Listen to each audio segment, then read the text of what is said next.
Hi, you're listening to the Write More podcast with me, Simon K. Jones. Today I'm taking a look at how Substack's recommendations system can be used by fiction writers.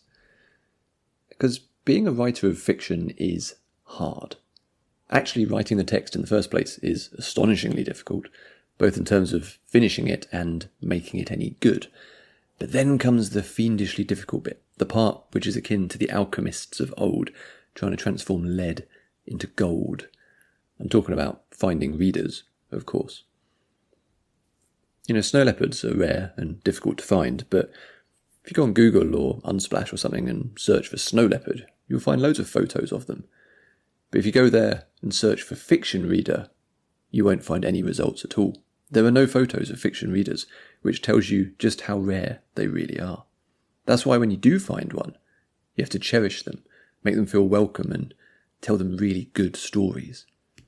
If you're a writer on Substack, this process is made slightly easier by the recommendations feature, which is what I'm going to talk about today. So what is Substack's recommendations feature? At first glance, the recommendations feature, and I've said that too many times now, so it's starting to sound weird, but it seems very obvious and rather basic at first glance. There's nothing evidently revolutionary about it. A writer of a Substack-powered publication can select another Substack publication and recommend it. Big whoop. Isn't that something we could do anyway, without needing a feature and a whole interface for it? Well, sure, and writers were indeed doing this across newsletters before April 2022, which is when the recommendations feature appeared. As a one-off thing, mentioning someone else's work would still be highly effective. If a high-profile writer linked to your newsletter, it could bring in a lot of new readers. But that kind of one-off recommendation was fleeting, and what Substack has done is baked the concept into the platform down to its foundations. So let's do an example. I recommend Mike Sowden's Everything is Amazing.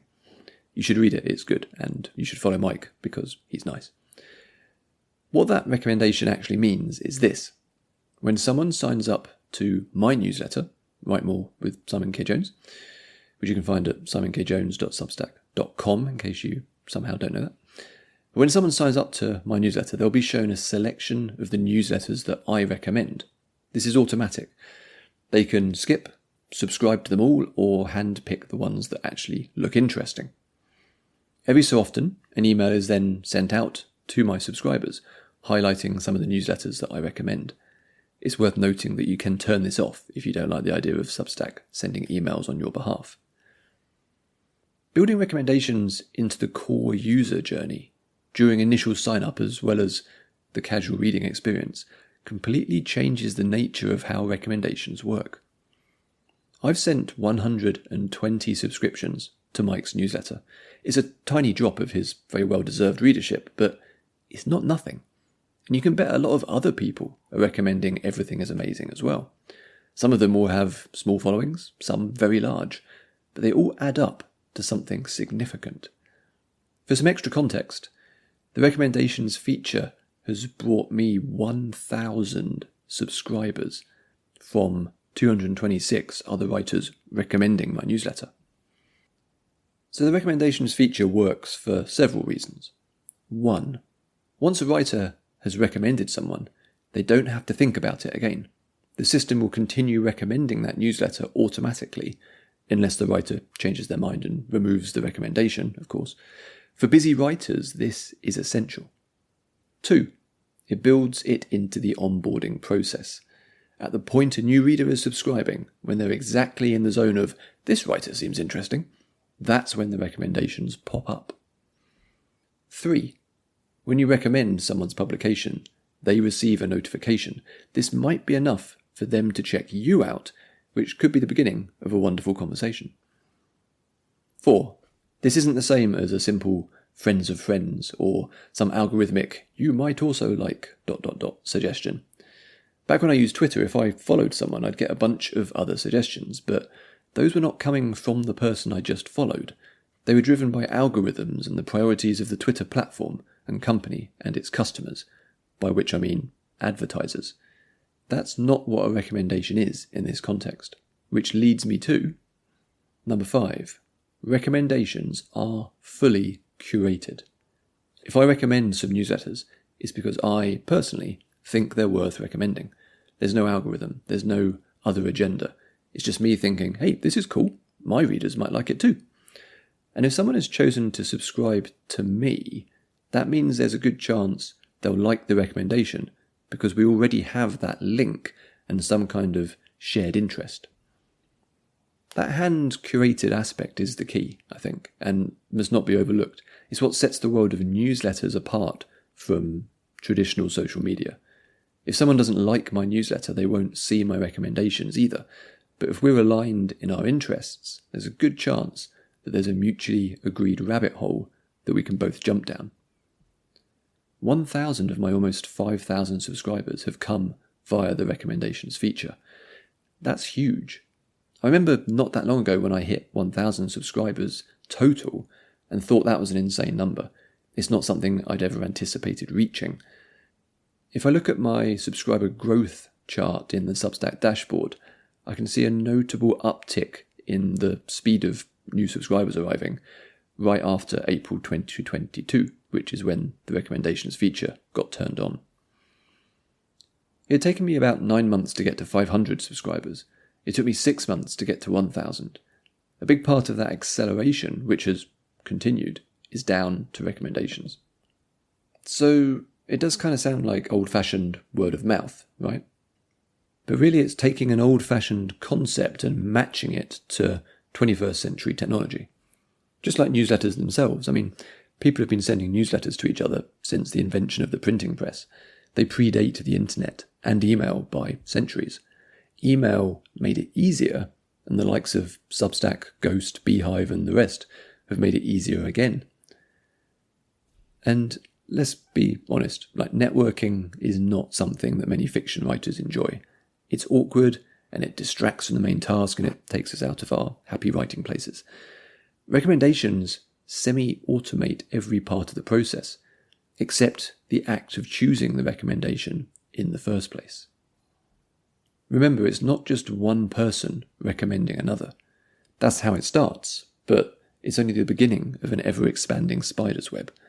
So I recommend Mike Sowden's work, and one of my subscribers decides to subscribe to Everything is Amazing. That reader then finds some other newsletters that Mike is recommending. Perhaps the reader is also a writer and decides to recommend both me and Mike, or someone else entirely. The network expands organically based on real human connections and interests rather than machine orchestration. A common concern around the kind of Substack scene is that the only people on Substack are writers. I highly doubt this is actually true, but writers are certainly overrepresented compared to other platforms. But you know what that means? An even stronger recommendations network. If your work is reaching other writers, then they will have their own publications where you might be recommended. And the thing is, they will definitely have some subscribers who are not writers.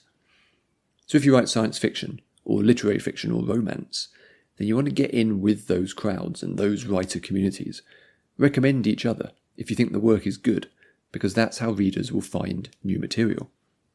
I mean, imagine going into a bookshop and your favourite writers are all there, and they're enthusiastically recommending their favourite writers. Sounds pretty useful. Going viral was something that became a sought-after phenomenon a decade plus ago. It was the big break, the way to become famous or successful, or both, to be noticed. It was a shortcut and extremely unlikely to actually happen. Virality in the social media era, by which I mean from around 2005 to 2020, was a magic trick, a random combination of unrepeatable factors. It was a shifting target as corporations changed the rules. There was nothing there for a creator to reliably build upon. Virality in the post-social era, which really needs a proper name, the curated era? Maybe, is rooted in choice and human connection. The machines are there to make what we're doing more efficient, not to make the decisions for us. Going viral on Substack has a very different meaning and consequence. It's not about a flash-in-the-pan explosion of attention, but a slow spreading of awareness and growth. The recommendations network is the engine behind that slow virality. So the big question then, how does one actually get recommendations on Substack? And the short answer is kind of simple. Do good work. That's always the first steps. Nobody's going to recommend you if there's nothing to recommend, right? Remember, this isn't a dumb algorithmic machine to be gamed and tricked. It is humans that you have to convince. Of course, you still need to actually be noticed in the first place, so here's some ways to do that. 1. Post on Substack notes. This isn't a magic bullet, nor a handful of magic beans, but it is another very powerful tool in Substack's arsenal. Post authentically and genuinely, and share notes that are relevant to what your newsletter is about. 2. Read other people's newsletters and take part in discussions. Leave interesting comments and people will be curious and check out who you are and what you do. 3. Recommend your favourite newsletters.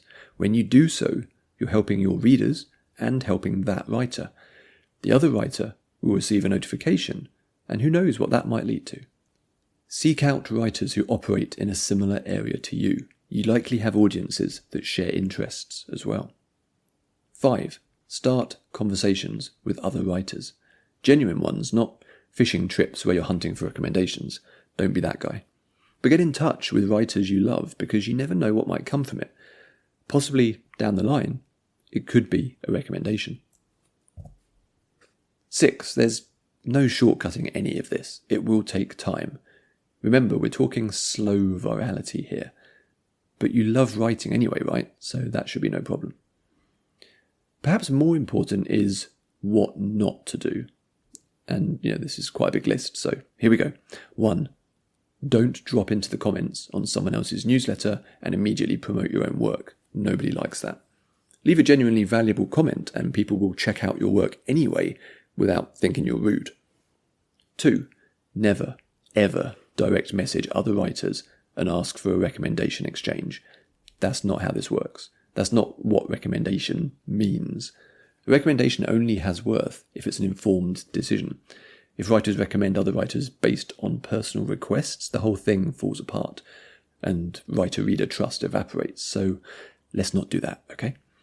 3. Never ever direct message other writers and say, hey, really like your stuff and I just recommended your newsletter. No obligation, no pressure, but if you'd like to return the favour, that'd be cool. Remember, they already know you recommended them because Substack told them. That was a good feeling. If you follow it up with a passive-aggressive message, you're spoiling that first impression. 4. Remember that the newsletter game, and especially the fiction newsletter world, is not LinkedIn. 5. In fact, keep the motto, "This is not LinkedIn," at the forefront of your mind at all times. Perhaps print it out and stick it next to your monitor, or get a tattoo on your arm. This advice, by the way, applies to all aspects of life, not just Substack. This is not LinkedIn. I really recommend checking out M.E. Rothwell's article about Substack network design more broadly, which is a fantastic primer for any writer around these parts who wants to better understand the infrastructural core of the platform, as well as the opportunities. I'll stick a link down in the show notes. Thanks for listening. The school summer holidays have rather got in the way of more in-depth articles like this one, so I'm really pleased to be back with a proper how-to. Putting this together was prompted by a few things. M.E. Rothwell's article, for starters, also the increasing number of DMs I receive from people asking for recommendation swaps, which is frustrating but also an indicator of a deeper misunderstanding of how the feature works. Maybe today's episode will help to point people in the right direction. It's also me trying to figure out how and why recommendations have been so helpful to me. I've never sought them or actively employed tactics to encourage them. It's just sort of happened as a consequence of writing a weekly newsletter and sticking my nose into conversations when I have something useful to contribute. And isn't that kind of amazing and worth celebrating? Significant growth based not on hacks or fluky one-offs or contorting myself to dance to an algorithm's ever-changing tune, but on simply doing the thing I wanted to be doing anyway, just being creative and doing the stuff I love. I write what I love to write, talk to people I want to talk to, and Substack's tech is there to make the most of those genuine moments of human connection. Hopefully this article today will help some other writers, especially those of you just starting out, follow a similar or ideally better path. Okay, thanks for listening. You can find a lot more over on the newsletter version at simonkjones.substack.com.